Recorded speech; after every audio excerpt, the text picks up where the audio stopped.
It is the year 1939. The world is restless. In March, Czechoslovakia was dissolved and annexed by Germany. Japan and China have been at war since 1937. The Civil War in Spain ended with the victory of Franco and his Spanish nationalists. The British Empire is still a first-rate world power.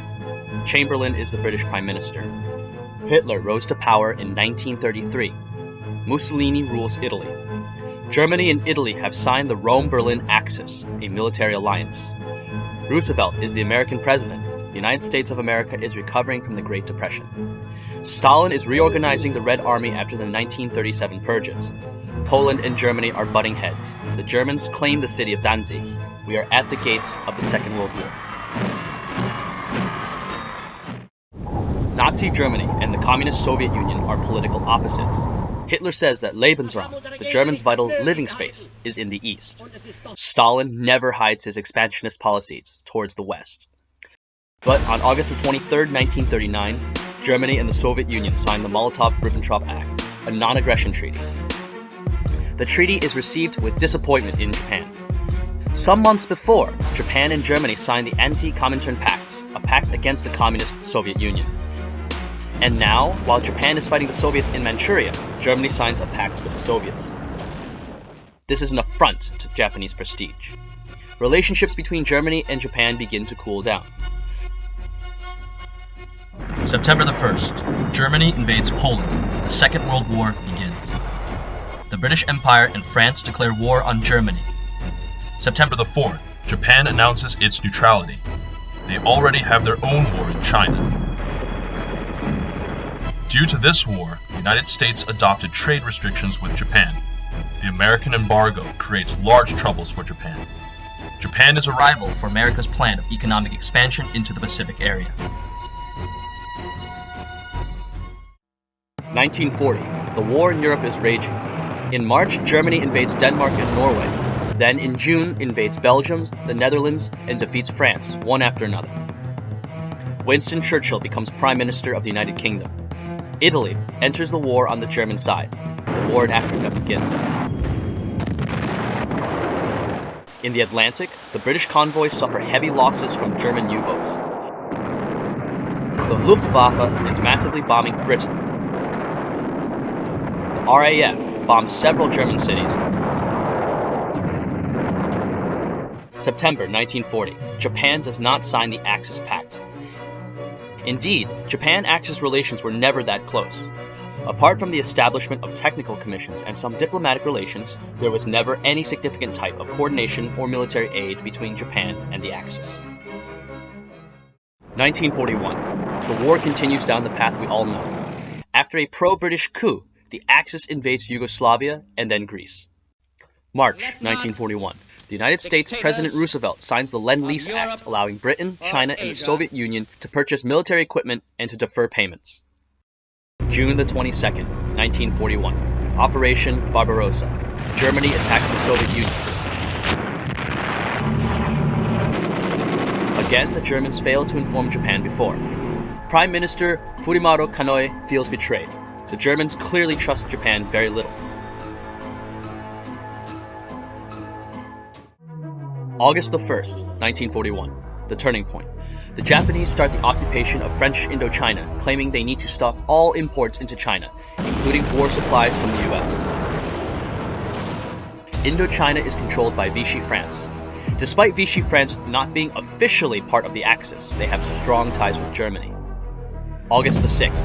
The German government heavily protests and sends an ultimatum: retire or there will be serious diplomatic consequences.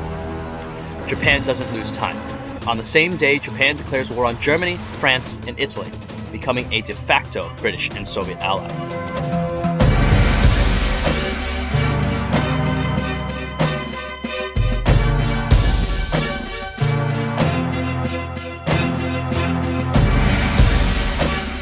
And the Imperial Navy has the orders to sink all the German cruisers in the area. The Italian base of Tianjin in China is occupied. Hitler and Mussolini are surprised, but they have not considered Japan as an ally since 1940. The declaration of war on the Axis was a good strategic move. Japan has little to gain from an alliance with the Axis. Europe is far away. Germany and Italy can't help Japan, apart from maybe a naval squadron, and the Axis can in no way damage Japan. This war could be a way to circumvent the embargo and obtain from the British Empire at least some of the resources vital for their industries. Last but not least, the Soviets are now allies. The Japanese experienced Soviet firepower at Nomonhan, and now they don't want nothing to do with it. Churchill doesn't enthusiastically pursue this alliance, compared to the alliance with the Soviets, but they are not in a position to refuse such an ally. The Germans are doing all they want everywhere in Europe. The United States of America are isolationists, and who knows when and if they will enter the war. They will fight with Japan as they did in World War I. In the following days, the British 18th Infantry Division and the Australian 8th Division invade South Vietnam. The British have already invaded various French colonies. The entrance of Japan does not change too much in the European battlefield. September 1941, the Siege of Leningrad begins. German forces start the offensive against Moscow, Operation Typhoon. The Japanese involvement in the European conflict is limited. They control the Pacific and Indian Ocean. November the 19th, 1941. The auxiliary cruiser Cormorant is the first German Navy ship sunk by the Japanese off the coast of Western Australia. A small naval squadron of Namikaze, Shoakaze, and some mine layers are sent to the Mediterranean. A more important force with the old Issei and Otago-class cruisers are sent to the Atlantic.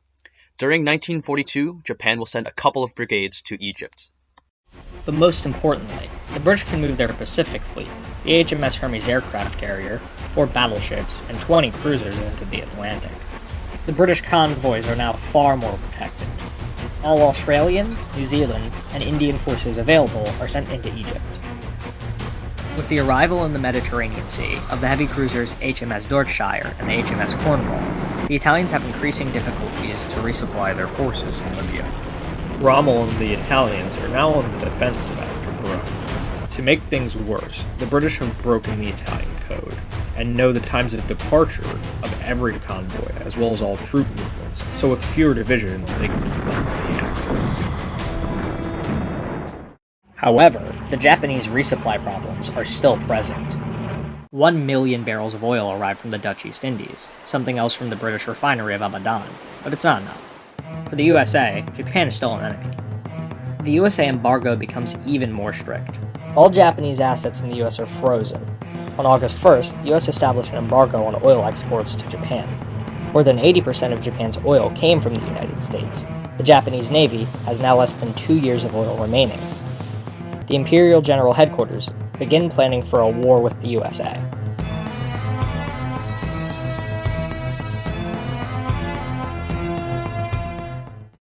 September 25th, British and Soviet troops invade Iran. The USA protests.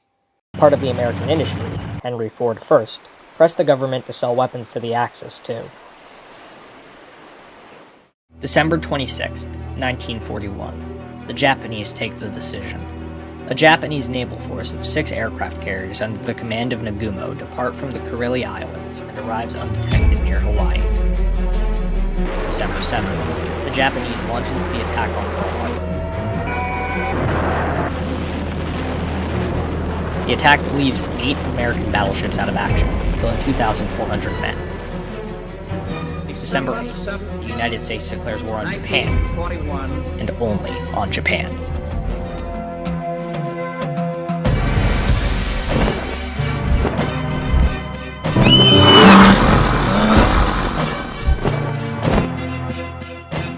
There is consternation at London for the move of their ally. They did not know of this attack. British diplomats hurry up to ensure US they are not going to make any type of hostile action against the USA. But they can't renounce the alliance with Japan. At this point, USA will never enter the war at their side, and UK redeployed almost all their forces to Europe. So now Japan could really wipe out all British presence in the Far East in some weeks, from Hong Kong to Burma to Singapore, and seriously threatening India and Australia. December 12th, Japanese land on the southern Philippine Islands. After a brief invasion, Thailand enters the war on the Japanese side. December 23rd, Japanese invade Wake Island. Manila is captured. No war with the British, so the Japanese can use all their forces against USA. Japan appears to be unstoppable.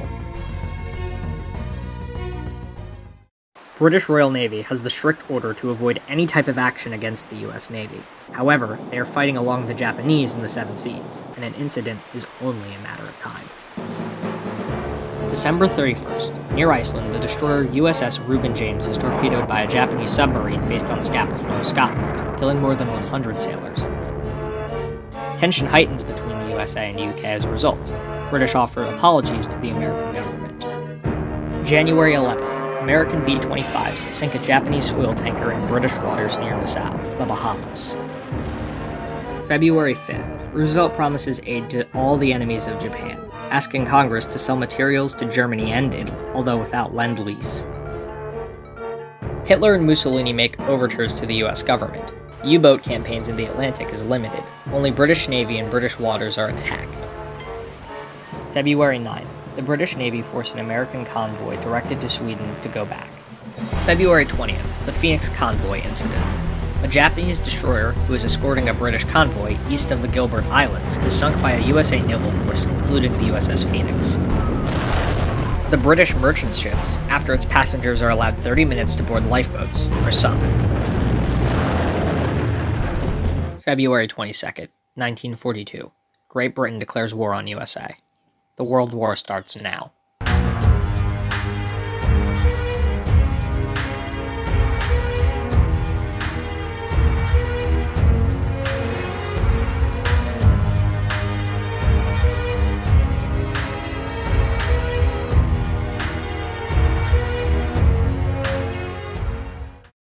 There are immediately the first clashes in the Atlantic between the US and Royal Navy. Swordfish aircraft from the HMS Furious sink two American destroyers near Newfoundland. The USS Roper sinks a British submarine. Despite some British believing it's time to recolonize, Churchill declared war on the USA only because he thinks it's inevitable. Britain can't allow a gigantic flow of US supplies, weapons, and oil to arrive in Europe. And better to fight the USA now, when the US Army has not reached its full potential.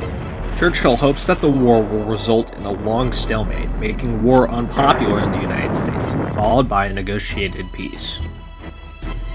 Australia and South Africa announced that they will continue to fight at the British side, although they will not officially declare war with the United States.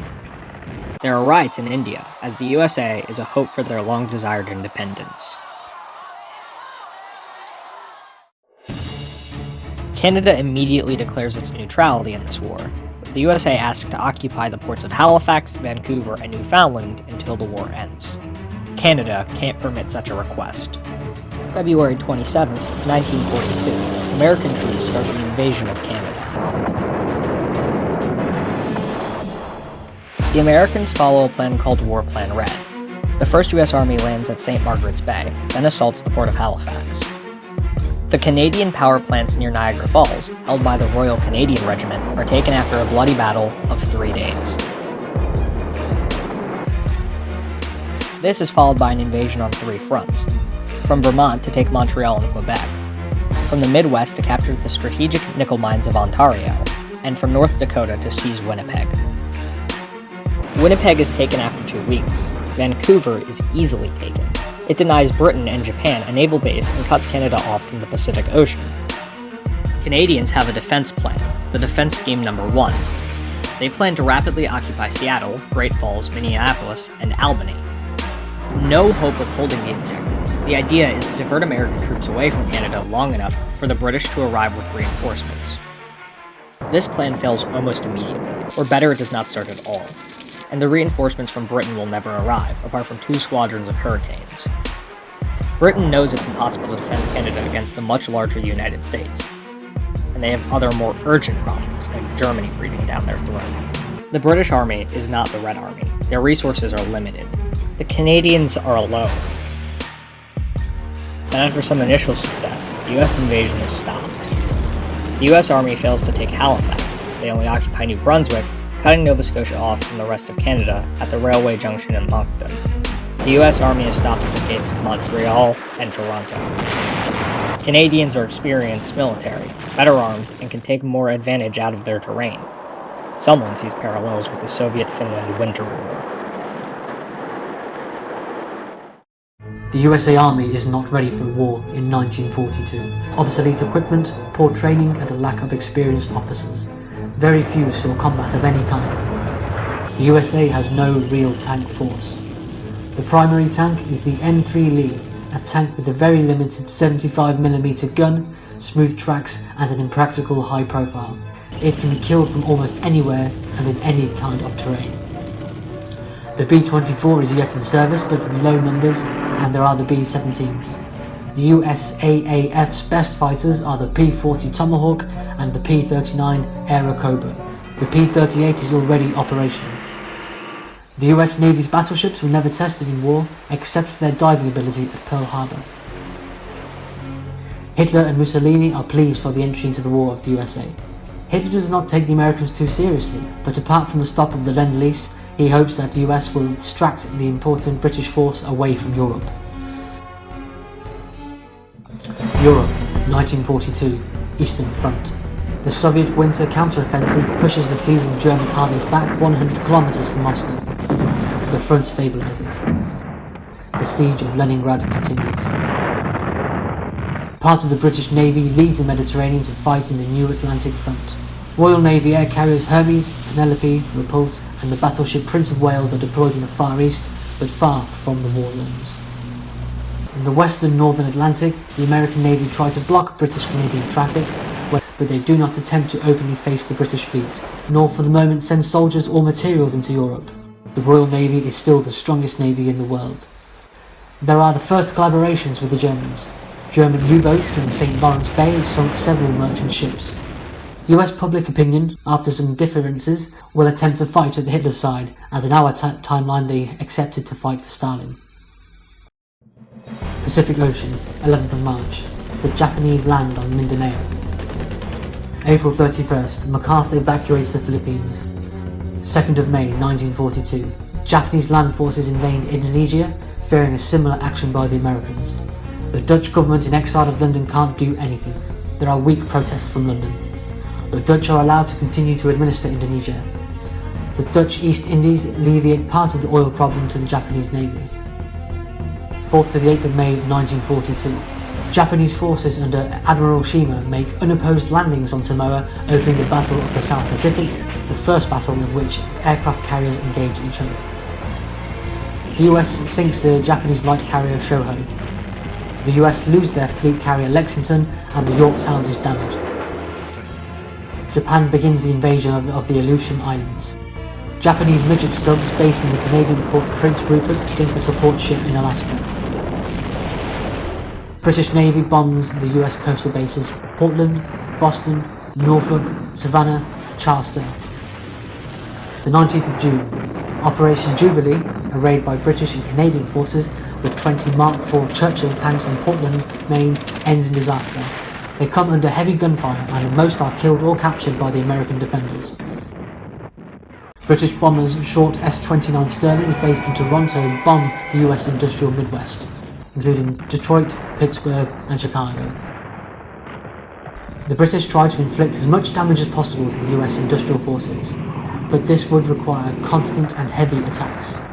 It took years and years of bombing to put down the German industry, which is only a quarter of the US industry. The British attacks are pinpricks. The Lend-Lease has been stopped, and it was almost 10% of the British effort and around 7% of the Soviet effort. Africa. The British Army in Egypt is weakened since Australians and Canadians have returned home and the Indian troops are now unreliable, and after the redeployment of the British fleet in the Atlantic, the Italians have better supplied forces. Rommel is ready for a new offensive, turns his troops to Gazala and destroys the British 1st and 7th Armoured Division. 21st of July, Mersa Matruh, 150 kilometers from Alexandria, falls to Axis.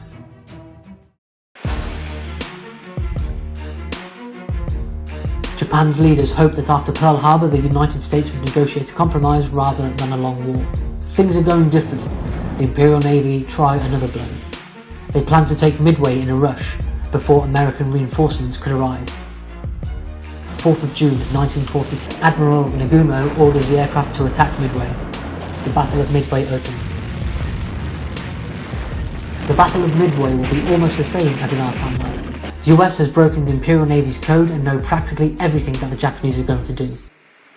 The British do not participate in this battle, nor generally to the Japanese effort against the USA in the Pacific, because they do not want to help Japan build their own empire in Asia. However, due to the absence of a British threat, probably things would have been slightly better for the Japanese.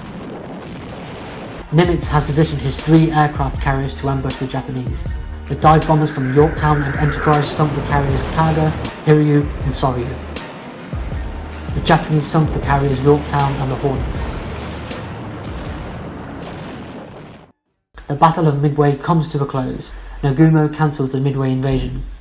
Again, the Japanese are not able to inflict a decisive defeat to the US Navy, but such a war will not be decided by one decisive battle as the Japanese hope. The Japanese lose 3 carriers that they can't replace, and almost as critical is the loss of its experienced aircrew. Their training program is inadequate due to the chronic fuel problems. Conversely, the loss of 2 carriers is not a tragedy for the USA. There are 24 Essex-class carriers under production, and the US will have about 100 carriers of various sizes in 1945. However, this battle gives the Japanese free rein in the Pacific for 6 months. August 1942, Canadian Front. The Canadians fought bravely but can't just hope to stand against America for long. The USA has vastly more men, tanks and aircraft and the means to make more very quickly. The US has now around 2 million men for the invasion. The Canadians can muster 400,000 men, some very experienced units, but only 24 tanks. Most military equipment coming from England is intercepted by American naval patrol. Canadian manufacturing is heavily crippled in this war, as most of the industry is within the first 100 kilometres of the US border. Montreal falls in July, Ottawa and Toronto in August, and then Halifax. September 2nd, 1942, Canada surrenders. There is partisan resistance which continues for some time in the final war. November 1st, 1942, US Marines land on Christmas Island. The Japanese defenders are overwhelmed. The Japanese make several attempts until December to retake the island, but the landing Japanese forces are always driven back. In January, after 5 naval battles and almost daily aerial battles and naval bombardment, the Japanese abandon their efforts to retake the island. America is striking back.